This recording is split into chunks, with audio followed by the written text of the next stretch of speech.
Hi, everyone. I'm Judy the YouTube Lawyer. Today we have a special guest today who is Ruth Markel, law professor Dan Markel's mother.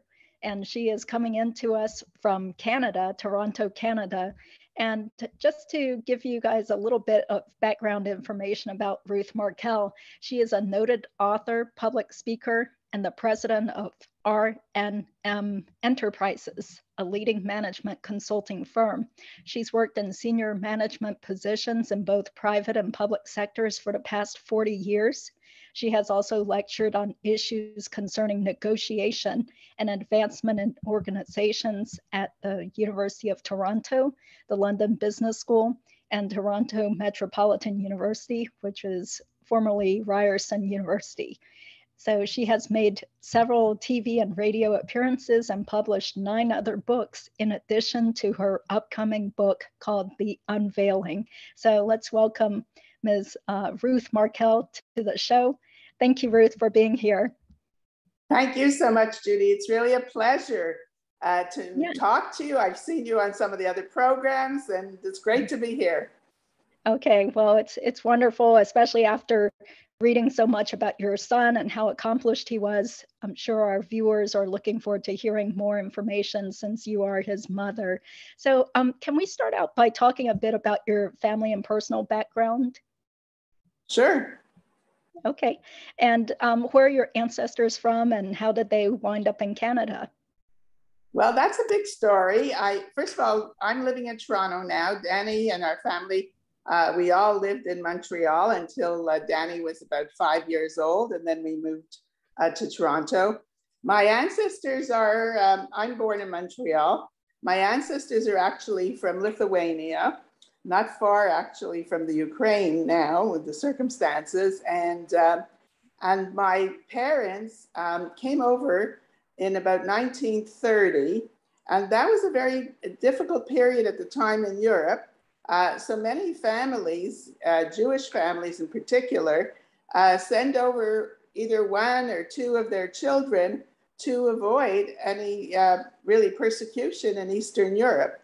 And my parents came over, they came over before the Holocaust, but really unfortunately, my grandparents on both sides never left Europe, and they were killed. And it's not an uncommon story, you know, in Jewish family life. So that's sort of, we have Eastern European origins. And then of course, we're all Canadian born, and the children and all the others are basically Canadian born, except Danny's children who were American born. Mm-hmm. I see. And how old were your parents when they left to come to Canada? They were very young. My mother was only 15, and she came and she lived with an elderly aunt. And I believe my father was more like 18 or 19 because he finished, there's high school in Europe, which is preparatory to, to university. And he finished all of that and then came here and actually went to university in Montreal at McGill. Mm-hmm. Yes, and why Canada? Do you know why or how they wound up? Well, my mother's story actually is easier. She had an older sibling, 2 actually, who actually were in Canada, and the aunt that she stayed with was very established. So they really had a lot of living relatives here, which is, you know, a common immigration story, right? The children leave Europe in these circumstances and difficult times, and you go to whatever countries the base of the family is. So that was really the major reason. Mm-hmm. Yes. And with your father, how did he choose Canada as opposed to the United States or some other place? He only had relatives. See, my father's story is actually quite interesting. His father came over in about probably 1898, and he brought over all his brothers and sisters, and he didn't like it. So he decided he was going back to Europe, but the whole family came here. And we had a lot of, I didn't have grandparents, but I had really a lot of great grand aunts and uncles. It was a very large family at the time. So it's pretty much the same idea. There were a lot of roots in Canada, particularly in Montreal. And that's how we got here. Oh, okay. Yeah, it's very interesting. You could write a total separate book just about that, I'm sure. Oh, I'm Yeah. sure there is a lot of stuff. Actually, there's CNN is doing a very big show this coming Sunday, which relates to this issue, which is on anti-Semitism. So this is was the factors that were driving many immigrants out of Europe at the time. Mm-hmm. Oh, okay. Well, thank you for telling us about that. And then, so did you grow up in Toronto? No, Montreal. Oh, Montreal. Oh, yes, that's right. I came to Toronto when Danny was 5 and Shelley was 8. Shelley had already started school and Danny started in Toronto. Oh, I see. And can you tell us a little bit about your educational background also? Sure. I went to McGill University. I have a master's degree in social work, which I got in the 60s. Now you're going to get on my famous age here. And I practiced. I started out in clinical social work, but I was quite entrepreneurial and quite interested in much more in sort of management, resources. Nobody in the 60s wanted to have anything to do with organizational life and so forth. So I shot up the ladder. I was 29 years old, and I was very, very senior in my position in Quebec. And I was getting involved in very, very heavy duty, buying mainframes and computers. Now, I didn't have any technical background. And then we decided we would move to Toronto, and I went for an MBA. I did, I'm now a mature student. I have 2 children, but I decided to go back full time. And so I did that in the 70s, which was also very unusual for women to be in the program, and especially women who didn't have a engineering background. And we're talking about a really different time period. So, but I did want to do the first year, which was all the technical courses, technical meaning finance, accounting, operations management, anything to do with work existence that I did not have the background in. And it served me very, very well. I formed my own corporation after. I had a management consulting firm, and I did all of the reorganizations in hospital and healthcare, many of the biggest projects in Toronto. And I even went back to Quebec, to Montreal, because they didn't fill my position right away. So I had a very, very good career, and it was quite an exciting career. Mm-hmm. Yes, how interesting. So this getting to Dan though, were you working also while you were raising your children? Yes. So here's the next story. I did take off. We have very good maternity benefits in Canada. Some of your audience will cringe when they hear our benefits, which are today a year off for any child that you have. And when Danny was born, not when Shelley was born, they hadn't really started. When Danny was born, I had 6 months off, and I was able to take a 6-month leave. So in essence, I had a year off, but I had always wanted to work. My mother had to work. So my mother was a widow at 38 years old, and she worked. And so for me, it was very natural to work, to go to grad school and so forth. But I did work pretty much full time, and then much later on, probably more than full time, because I had a big company to organize, and it was good. Mm-hmm.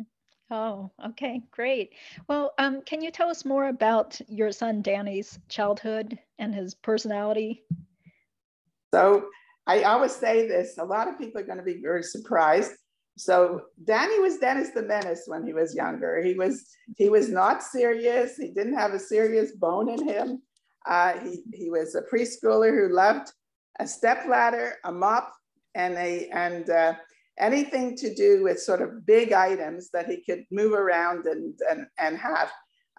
He didn't really get serious at all until he was about 8 or 9 years old. So when people would come in, I had a wallpaper person come in when we moved from one place to the other, and Danny had peeled off all of the wallpaper. And he says to me at the time, "Mrs. Markel, this is not a boy for wallpaper, but I want to tell you that my son was like this, and he's in med school." And I said later on, as I met people when they had one of these really wild kids, I said, "Well, guess what? My son was like this too, but he went to Harvard." So that was the sort of in essence. But his early childhood, he was really, really, really quite rambunctious. He loved comics though. So that was really the stage for him to really, really read a lot.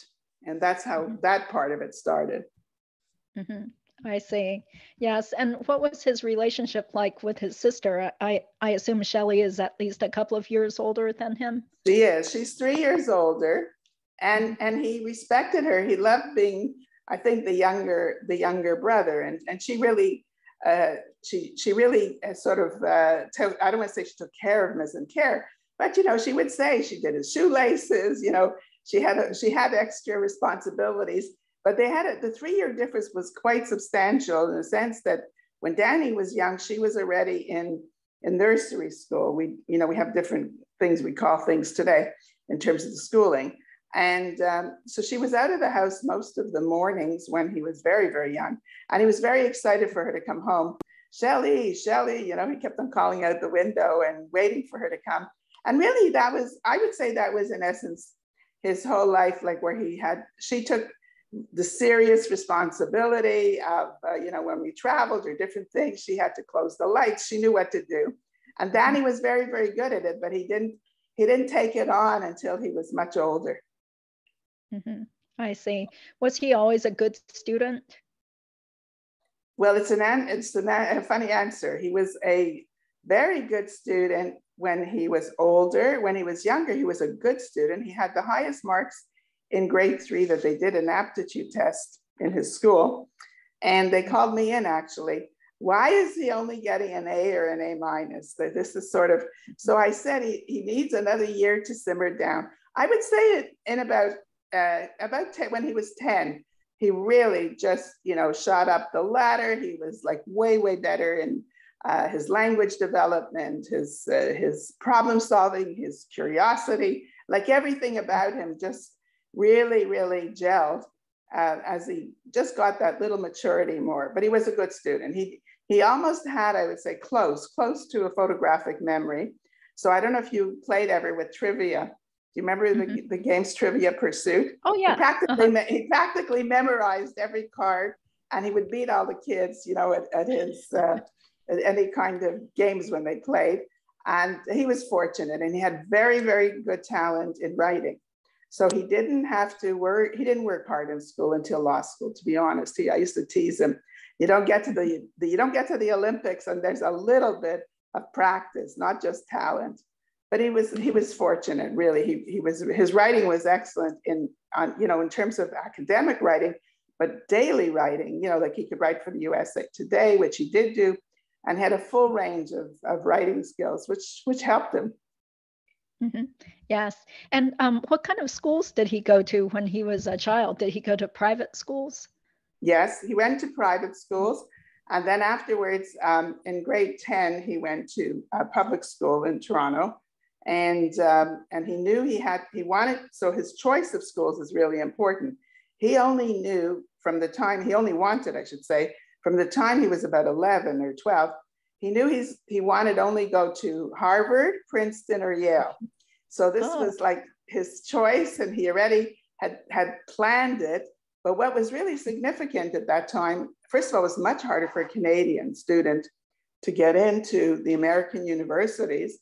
Plus, there were no scholarships for undergrad in the earlier parts from Canada, coming from Canada. And he knew exactly what he had to do. So as soon as he was in high school, he really, really planned he became editor of the newspaper. He got the newspaper running again. It was quiet or dead, if you want to call it, for 5-6 years. He got an environmental project going. He was on the debating team. He knew, and Harvard had told us when we first got there as parents in first year and freshmen, they said, we know all the kids are going to have the marks. It's really the leadership stuff that you need. And what was amazing is there was no internet there then, I should say. So he just knew what he needed to do to get there. Mm-hmm. Yeah, that's pretty amazing. But how did you and his father feel about him wanting to go to the United States and go off to Harvard? We knew it was going to happen. What was the only thing that there was only one concern? It was he hadn't really apply to any Canadian universities. So one day Phil said, just as he was, really getting down to the final application, says, I think you need a backup plan. Do me a favor, just apply to one place in Canada. And he did. He sort of appeased him, and he did what he was really successful in getting where he wanted to go. We went, when a young child says something to you, like they want to go to Harvard or Princeton or any of these places, if there's some realism, but if you don't want them to go, or you can't afford it, or there's other issues, you don't let it sort of rise as much. So he had a whole, he had a plan, he had expectations, and we never quelched it. So we expected him to go.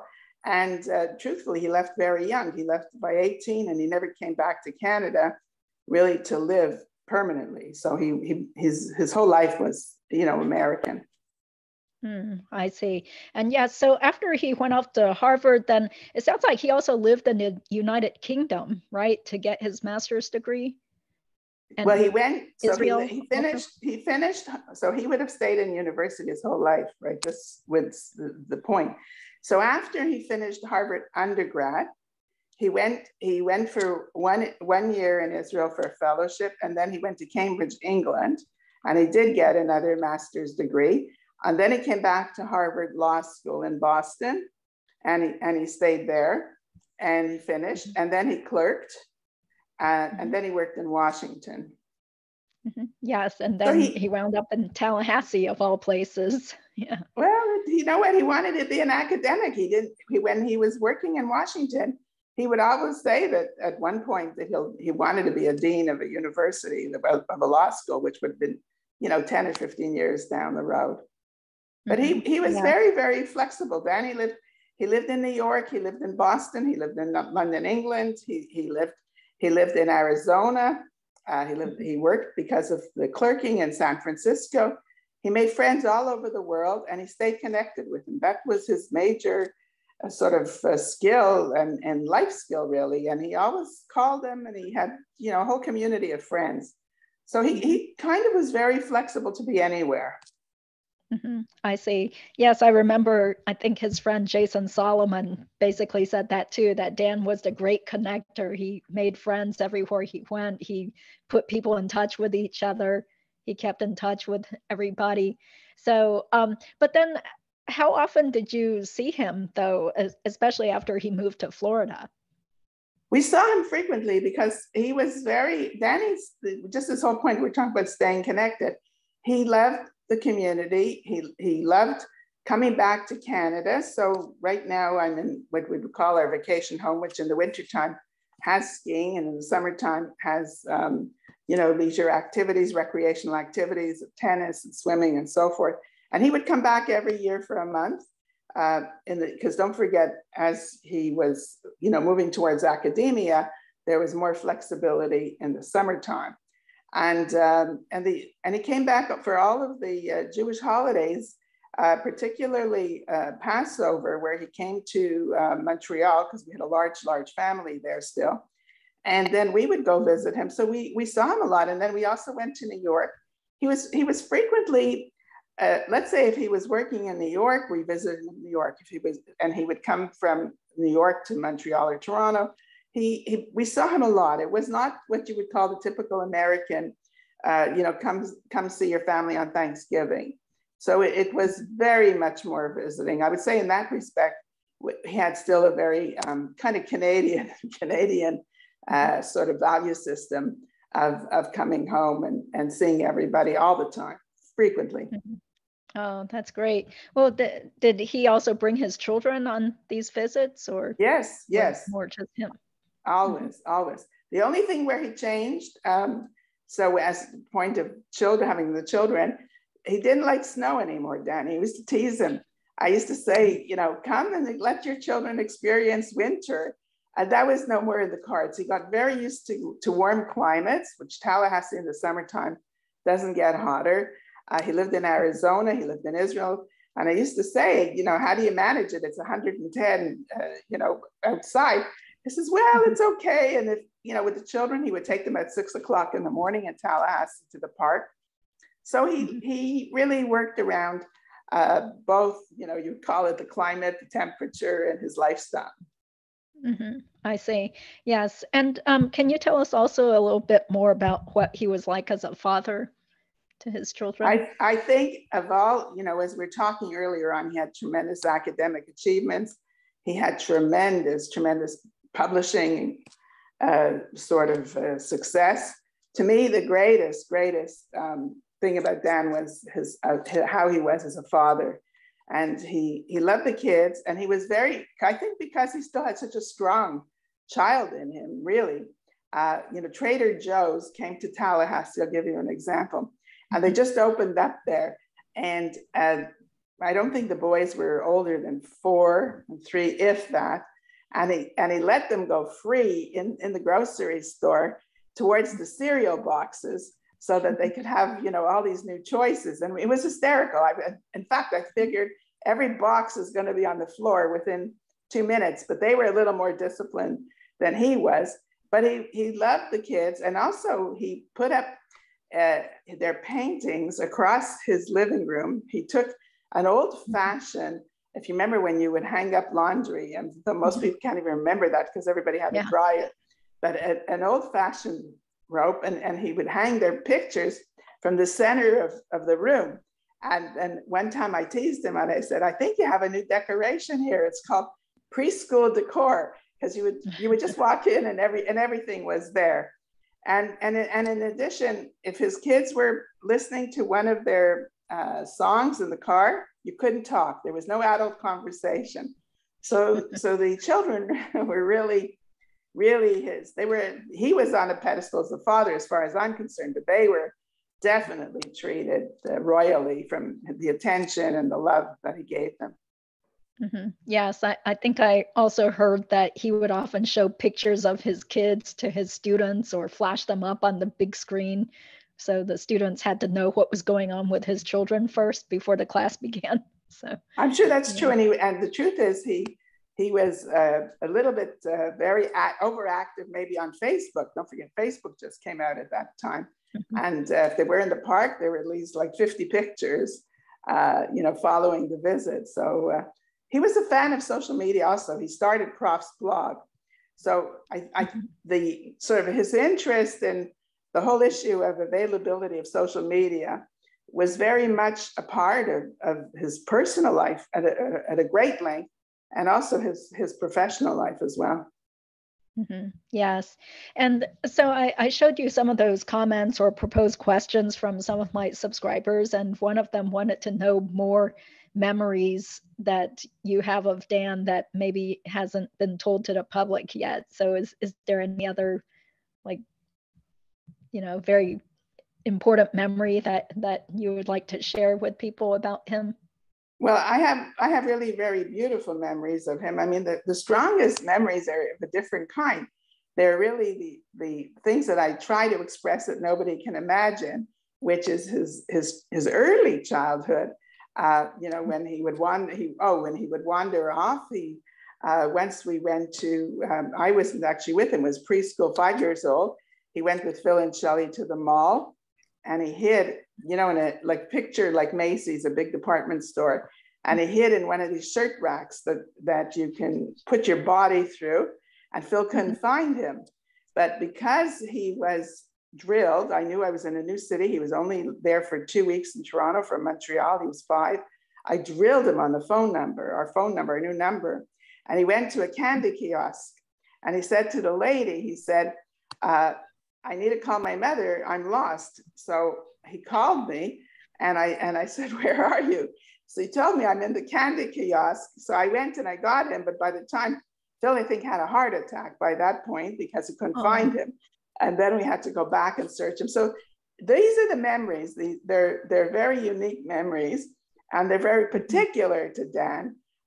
When he was a little older, he was 10, and he was into books and reading. I had to take him to a sleuth store. So this is for detectives only. So he kept me busy with his different initiatives. This was what is on my mind now. Let's go do it. That kind of thing. Mm-hmm. So he was different, but he was fun. He was not had such an easy temperament. With all his activity, he was very, very easy.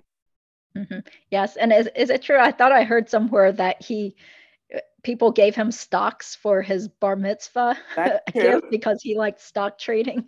That's true, because people think of him as this academic lawyer. So when he had different careers. When he was about 12 or 13, he actually wanted to be a rabbi because he always liked the Jewish tradition, and he was more, observant. It was a very important part of his life. And at the same period, about a year later, he got very interested. It actually came a little bit at the same time that he didn't go to summer camp one year, and he was on one of these programs in Cambridge, England, where he learned finance. He must have been already 15 years old. And he came back, and he had very, very strong interest in the stock market, but this had been going on for a few years. And he did that. And then, he got interested in writing, and then he got interested in law. So he had phases, right? He traveled through life, and he had traveled through interests of different nature. Mm-hmm. Yes. And you also called him Bozo for quite a number of years. That is true. He was Danny. It was Danny when he lived in Montreal and Toronto until he was 17, 18. And then when he went to Harvard, he was Dan. Okay, so this was his name. He shortened it.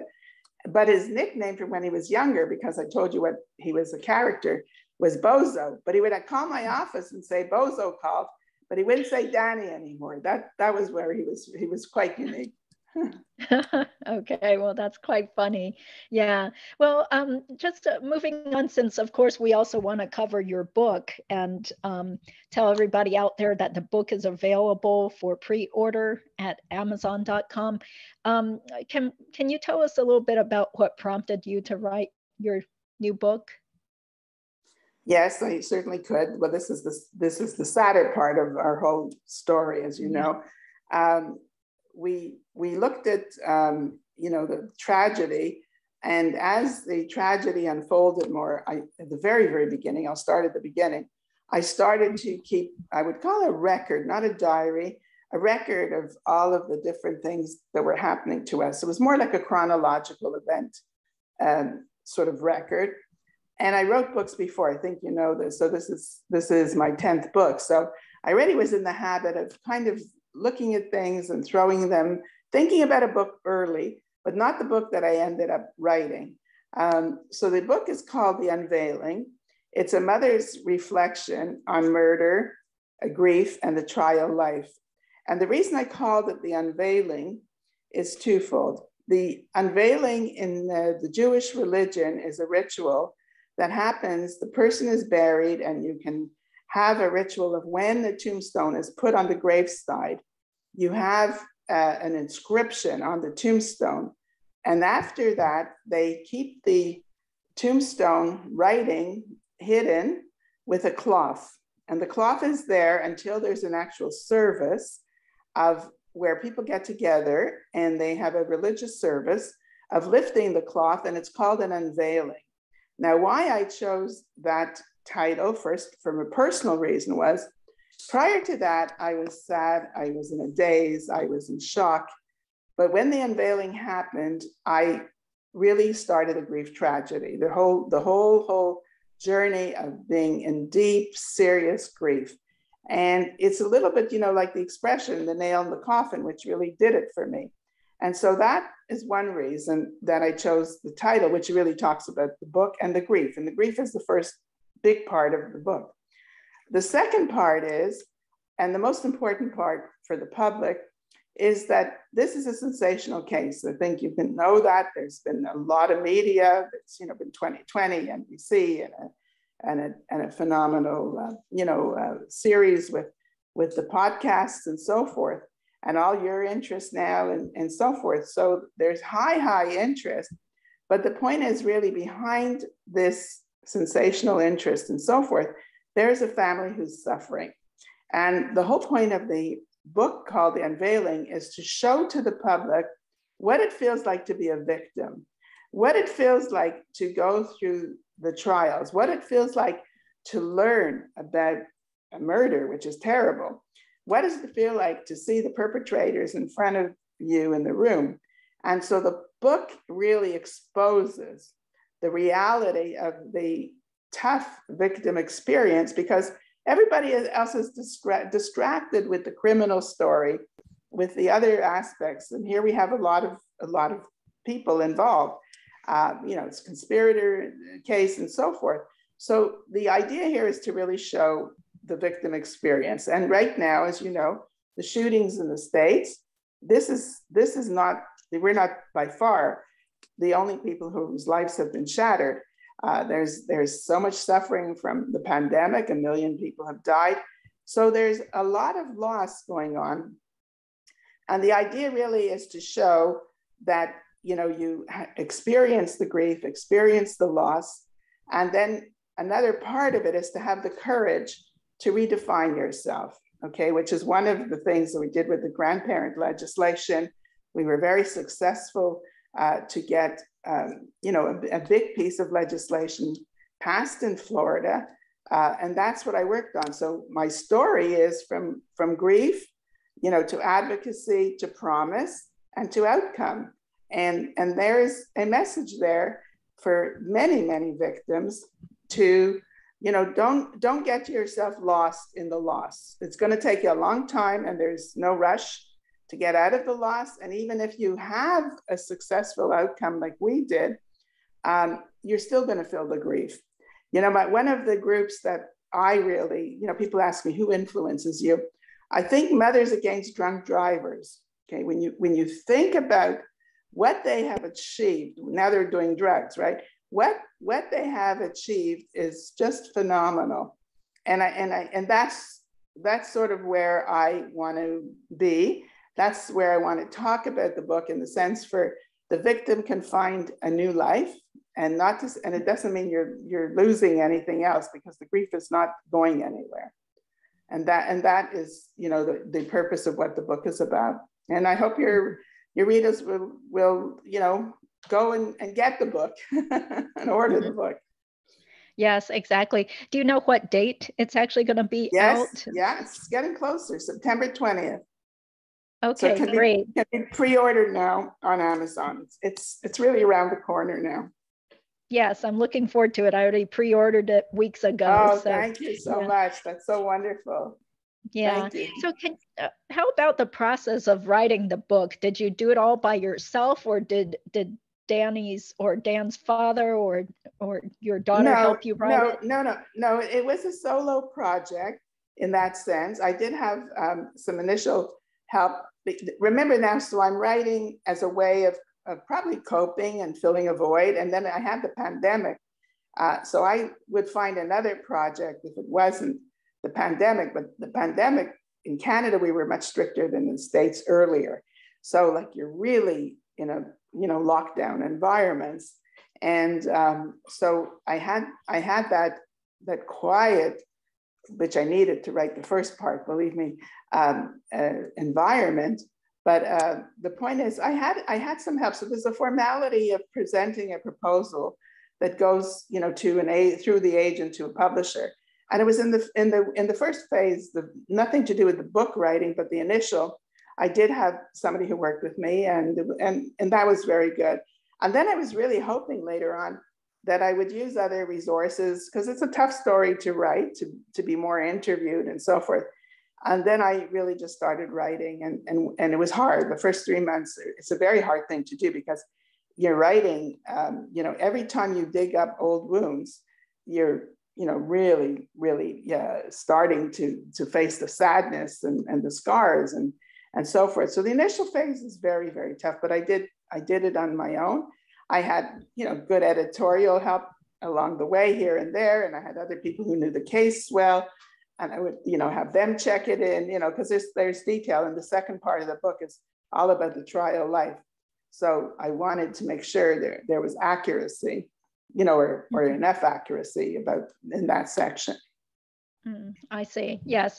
And in terms of promoting your book, are you going around to different bookstores or going places in person to promote your book, or is it mostly done through Zoom or other? No, it's done both. The publisher, excuse me for a minute. publisher has a publicist that does, some of the main, and then now we are definitely developing, some of our own marketing, some of our own initiatives. Another issue is that it's going to get a lot of attention in the States, and I do want it to be in bookstores here as well. So in Canada. So it's a whole combination of anybody can help, anybody can buy a book, and anybody can market the book. And if there's a bookstore, we'll listen, and we get it there, or a program to promote it. But it's exciting. It's very exciting.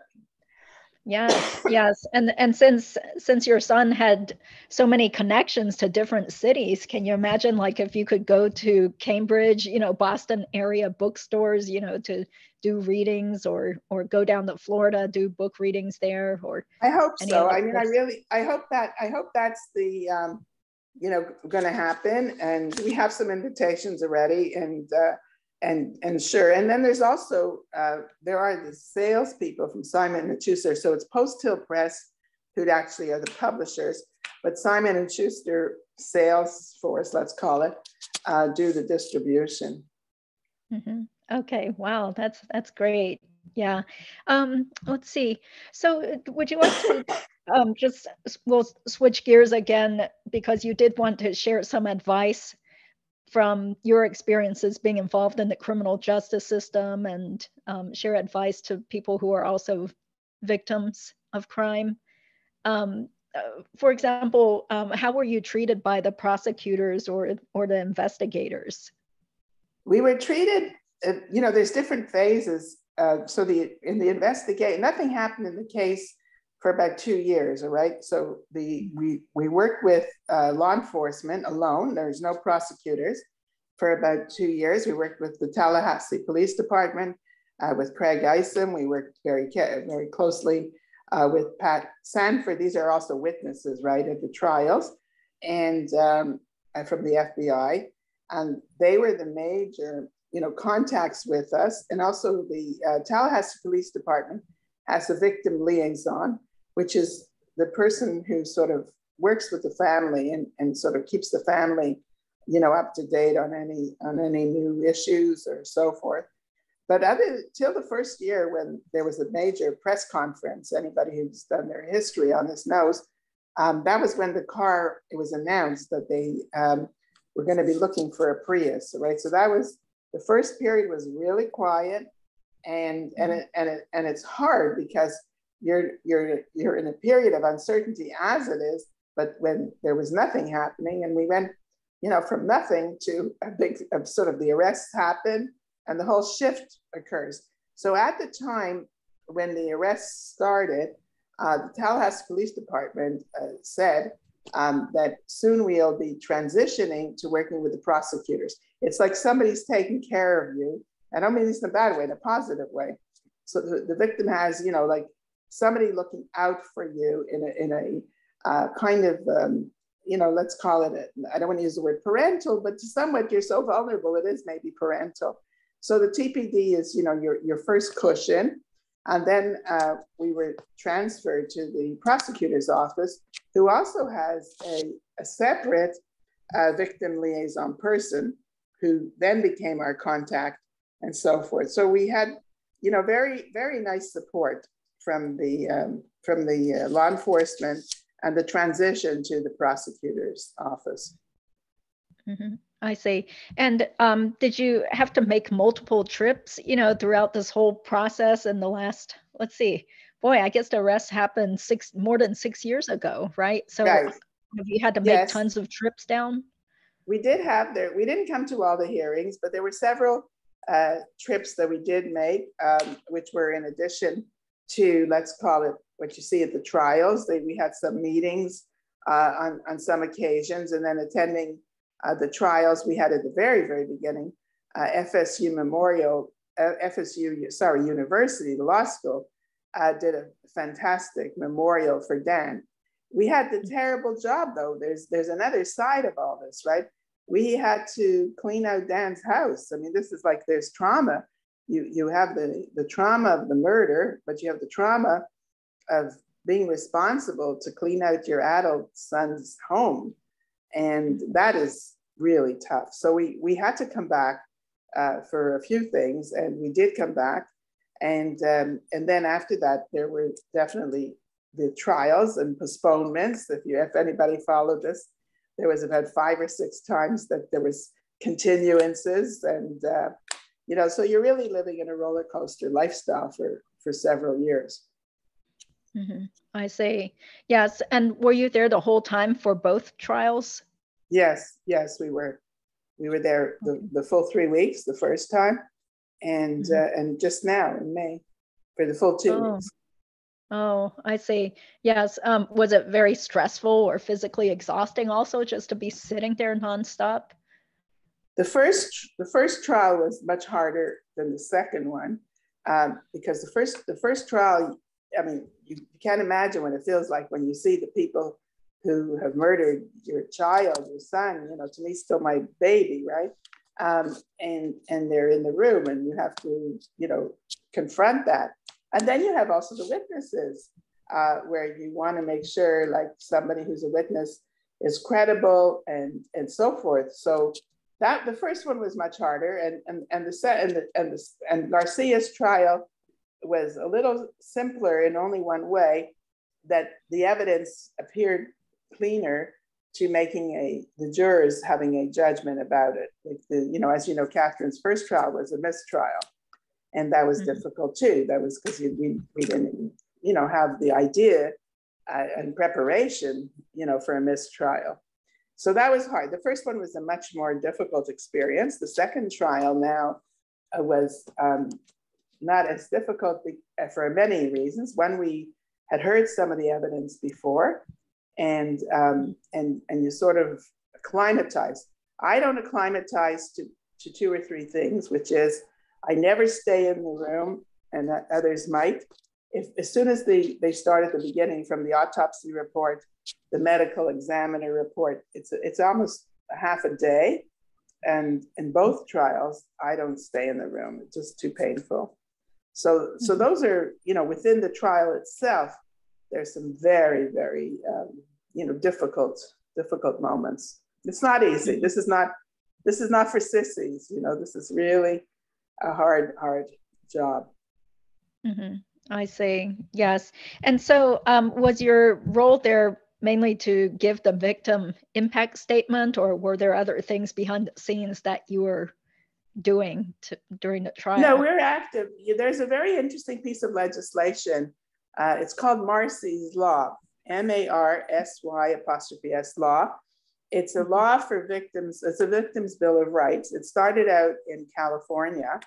And this is also, it was a very famous case too, maybe not as much known as ours, where the boyfriend, I think, killed the sister of a very successful corporate executive who had a lot of funds to start a victim's whole legislation, which was, right across, they're not finished. It went to many states, but Florida adopted Marsy's Law in 2019. So there are a lot of other rights for victims, not just what you see in the victim impact statement. There's, periods of time where you are not asked to approve the plan, but you are consulted. And there's a serious amounts of communications between the family and the prosecutors. And that goes on. I don't want to call it behind the scenes. It's just that it's not a public thing. It's either prior to the trials, after the trials, during the trials. There could be, situations where there's and it's good that there is, a consultation with the family. Mm-hmm. Yes. And what was the experience like when you had to get up there on the stand and read your impact statement? Were you nervous, or had you rehearsed? No, I actually, for me, the harder part of that was before. So the similar to this experience, there's some trauma situations that happen in very specific moments. So what the purpose of the book, I said before, was the Unveiling, which was a Jewish ritual, writing the victim statement, which we did prior to the 2019 trial, it was written maybe more like 2017. As I mentioned before, there were many, many, many continuances along the way. There was COVID and there was other circumstances where Georgia wanted to try both Garcia and Catherine together. So I wrote the first victim impact statement, the one that I actually really used in the end, about 2 years before I used it. But that was hard. It was, for me, the delivery itself was, I wouldn't call it traumatic. It was much more difficult to write this because you're scooping out, all the old wounds when you're writing it, talking about Dan's death, talking about your life was yanked away from you, all of the shattering aspects of it. So the writing itself and the period of going backwards was the most difficult for me, much more than going up on the stand. Mm-hmm. I see. Yes. And did you want to also speak this last time at Katie McBanua's second trial, or did you kind of decide with your daughter that she would be the one speaking? Well, we all wrote them. When we prepared the very first time, I mean, Phil wrote a victim impact statement, Shelley wrote one, I wrote one, and over 35 families and friends, family members and friends wrote victim impact statements, which the judge, both times, it's part of sentencing, and you give it to the judge to read, so he knows about the case. So they did it also, and I certainly the first time was more than ready to do it because it sort of also wanted to get it off my chest. The expression already, I was so involved in it emotionally. And this time Shelley did it. And I'm sure we still have, unfortunately, looks like we have a few more trials and so forth. So there'll be other members to do their part if they want to. Mm-hmm. I see. Okay. Yes. And were there any other family members that also showed up to any of the trials besides you? Yes, there were. Yes. My brother-in-law, there was a lot of friends, some close family friends. Shelley had a friend, and there were people there. And to the first trial. This particular trial, we actually didn't sort of suggest too much to have, but we do know a lot of people. So that, just to go back a little bit, because Danny lived in Tallahassee, we have a lot of friends there and friends of Dan's really who are now tremendous support to us. So they come to the trials, or we go out to dinner afterwards, or sometimes we go to their personal homes. A few times the trial fell in the Jewish holidays, so we even went to synagogue in Tallahassee. So it's not like you're so isolated, because I'm sure if Danny had not lived there and we had not had so many previous visits, it would be much tougher. Mm-hmm. Yes, that's great that you still had the support of other people who actually lived there in Tallahassee to help you out. Yes. Yeah, they've been excellent, really, the Tallahassee support, and Danny's friends all around, and our friends. We all have our own networks who keep up and, say, did you see this? Did you read that? Besides we read the documents too. So it's a busy behind the scenes lifestyle. Yes, exactly. I mean, it's so wonderful that there are a lot of other people out there. Maybe you don't even know who they are, other friends of Dan who, are hoping to help or reach out to you too.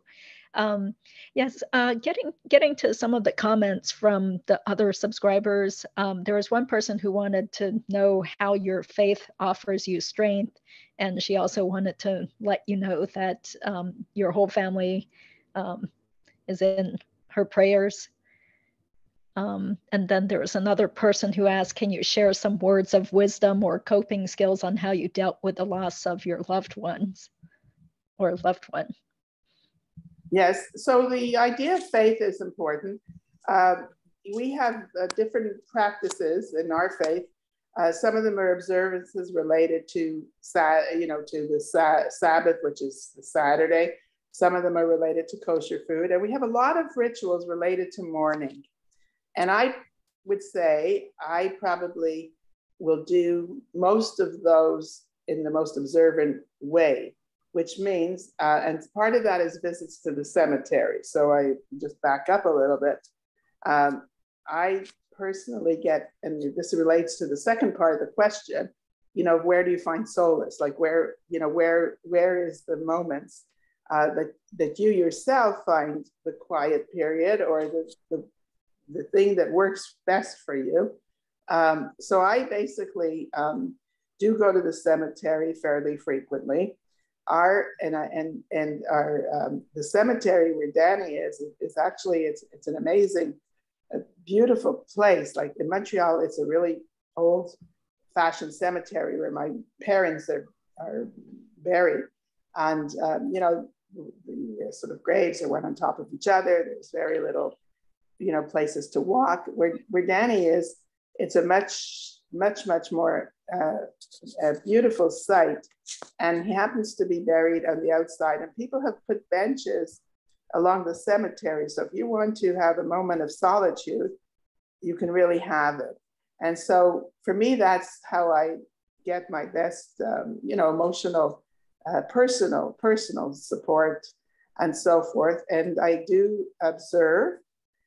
So the traditions of our faith are once a year, it's called the Yortzeit. That's the anniversary of the death of the person, which was just for Danny right now in July 19th. This is the first time actually where the English date coincided with the Jewish start. So July 19th in the evening was the beginning of the memorial part of the Jewish religion for Danny, which was the 20th.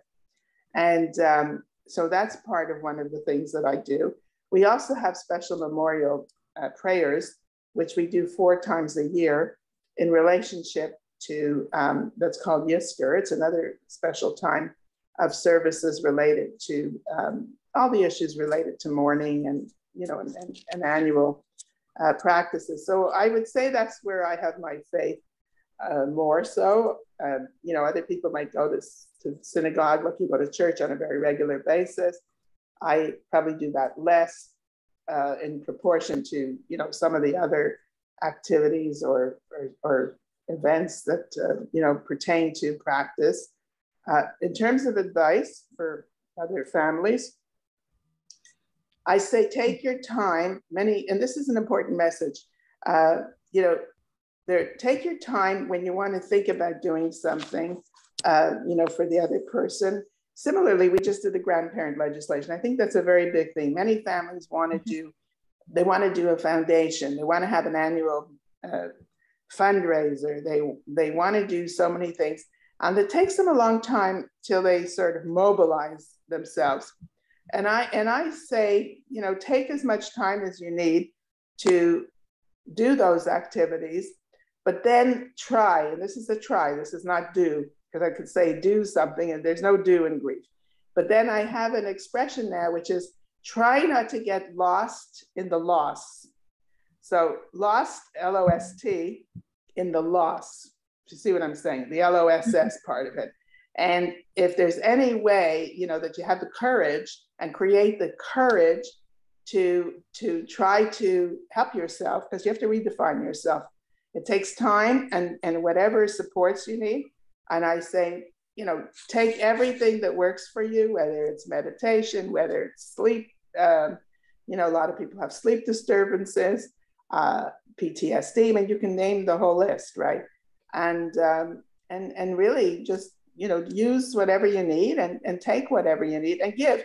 And also gratitude. I'm very, very grateful. We've had phenomenal support along the years, all kinds of support. From experts, lawyers, friends. There's not a bit of things that haven't contributed to what I say to keep us standing. So that's a very nice part of it as well. Mm-hmm. I see. Oh, well, I hear your phone ringing, so we have a couple of minutes left. Yeah, would you like to? The phone is fine. It'll go off in 2 minutes. Okay. Well, would you like to just touch briefly more about the Grandparents Act and your relationship with your grandchildren, Dan's children? Sure. The grandchildren, what happened was we were visiting the grandchildren for the first 2 years after the murder. And then after the arrests came, we were cut off. And we tried to work behind the scenes. We had our lawyers working, and to try to make any kinds of arrangements and so forth. And really nothing was happening. And in that first part of the period, which is 2016, 2017, we have very good lawyers in New York who are always with us. And one of them said to me, you're going to have to write a bill. I need to write a bill in Florida. I'm sitting in Toronto. So, and that was totally fresh in my mind, like in other words, and I wasn't ready yet. It was really like early, like I was telling you before, when other people are thinking about what they can do or they can't do, and so forth. But I let it sink. I never cut it out of my mind. And then as time progressed, other friends, American friends, started, you're going to need to have a lobbyist. So again, a lobbyist, I'm not sure what to do and how to work it because we have a different parliamentary system altogether than you do, and so on. But I listened, and then I did contact one lobbyist, and that was a time. It was funny when it happened. It was in like 2018 when there was big change in the elections in the States. So that part didn't happen. She said, wait. And then what happened was after Garcia's trial, this is a funny story. The weekend after his trial, it was my birthday. I was in Tallahassee. And I went to the hairdresser, and this young woman comes over to me and she says, can I give you a hug? And I said, sure, because I could see by age that she was probably one of Danny's friends. And her name is Karen Halpern-Cyphers, who is quite known in Tallahassee. And she says, what can I do for you? I said, and it just blurted out. Now, Garcia had just been convicted, I should say. This is the weekend before the death penalty part and the trial. And I said, grandparent alienation. And it just came out because I've been sitting now for 3 years on it. And she says, Dan. And I said, wow, Dan, we were, like that was too exciting to be happening. But what was amazing, this was all in October 2019. And in January 2020, actually Senator Brandeis had put through the Senate a preliminary bill on grandparent visitation. It didn't go through in 2020. It didn't go through in 2021 for different reasons. But in 2022, it really happened. And in both the legislature, it was, I think, 100-3 who passed it, and the Senate was unanimous. But the bill's wording, so this is really important too. Like, it's not just to say you're writing a bill, but the bill's wording was very, very specific to allow grandparents visitation in circumstances where there could be a civil or a criminal suit against the natural parent. And what's really amazing, so the bill passed, DeSantis passed it in June. And the other day, unbeknownst to me, I was just looking through some messenger requests, and since we have the bill passed, I mean, this is totally new. You're the first one to hear about it. I have requests now asking us what should we do? We need to know how to get access to the bill. So this is like really, it's an amazing experience. It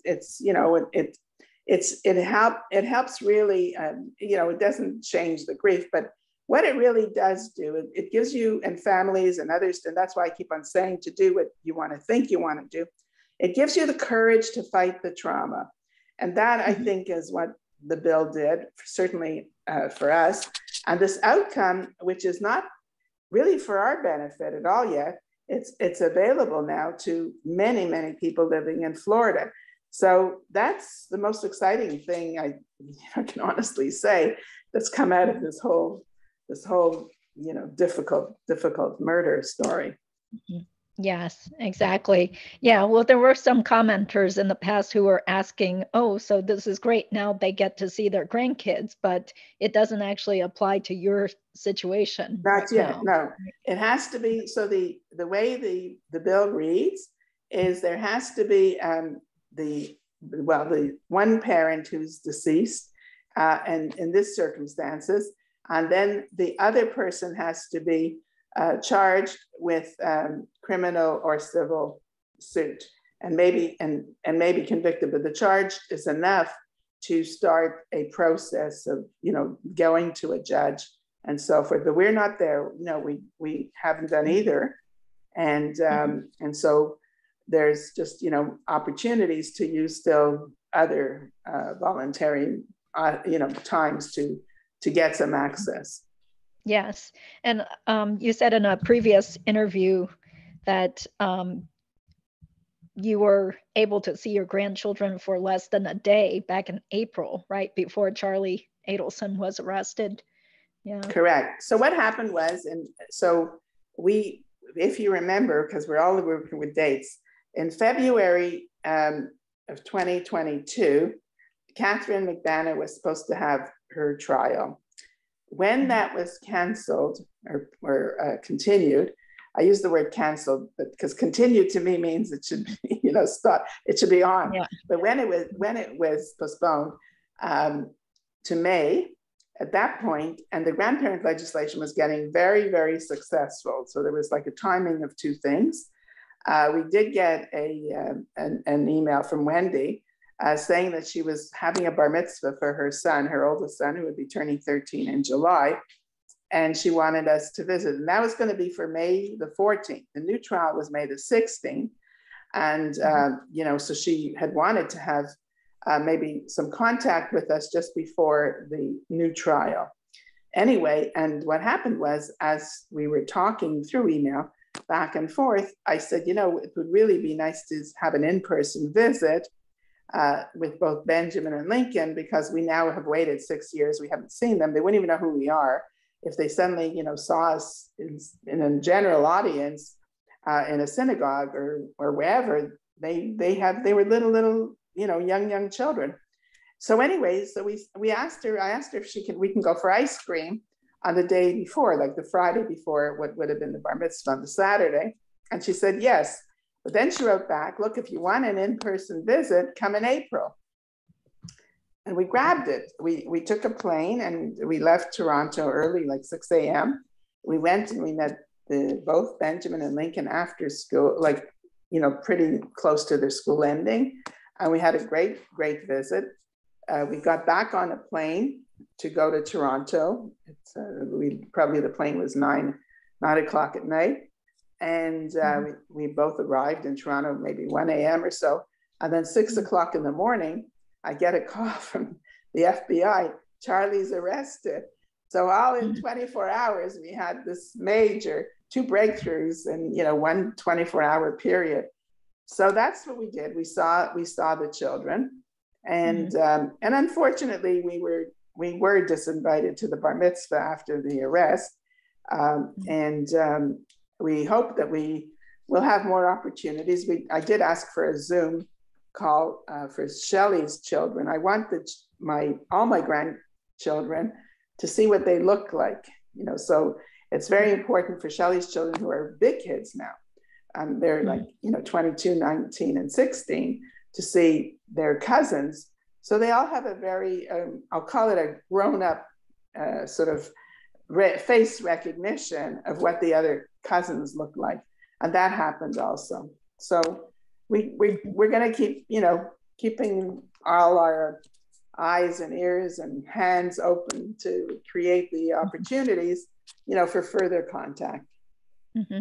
Well, have you been able to send cards or gifts to your grandchildren in Florida? Yes, we have. We did all along, like all the years, but there were not any real responses.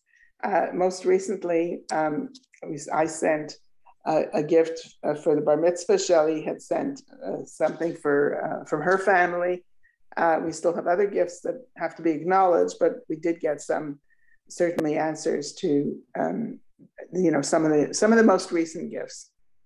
Mm-hmm. I see. Okay. Yes. Well, it's been almost an hour, so I'm just wondering if you have any other parting things that you would like to share with the viewers. I'm just really overwhelmed by the interest in this case, people supporting you and caring about Dan, wanting to know more details, what's going on with your family, everything like that. So I'm sure people are really going to be excited to hear from you. I'm privileged. I want to just say we are all very privileged. I thank your whole a listening community. I say my life is 2 words: trauma and gifts. All right. So we've had a lot of trauma in all of us in our personal life, and we've had a lot of gifts. And the gifts are all of the interest, all of the media support. We didn't talk about the media too, because they've been very, very supportive. Legal support, all of Dan's community, our personal networks at home, who keep up on every detail. So this has really been a very difficult journey, but at the same time, there has been tremendous support to our family, and we are very, very grateful. And I thank you. And I thank you for having the show. Oh, sure. Yeah, thank you for your time and everything. Well, why don't you stay on a little bit, but I'll go ahead and stop recording then. Okay, sure, well, thank you all for joining in today's show, and hopefully everybody will tune in later with continued live streams about the case. So thank you again, Ms. Markel. Thank you. Pleasure. Thank you.